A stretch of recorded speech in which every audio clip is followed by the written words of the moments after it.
এইভাবে গলা চেপে ধরলে একটা মেয়ের চোখের মনি দিয়ে পানির বদলে রক্ত বের হয়।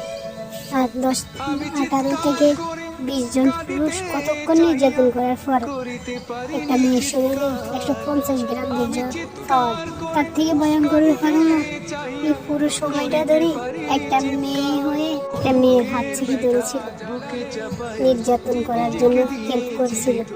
আরে ভাই, এর থেকে তো বনের হিংস্র প্রাণীও অনেক ভালো ছিল। এটা মেয়ে নাকি অন্য কিছু?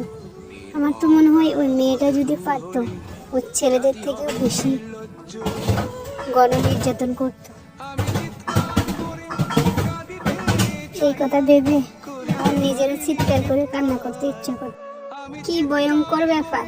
এই পৃথিবীতে মেয়েরা যদি একটা মেয়ের কাছে নিরাপদ না থাকে, আর পুরুষের কাছে তো কখনোই নিরাপদ না।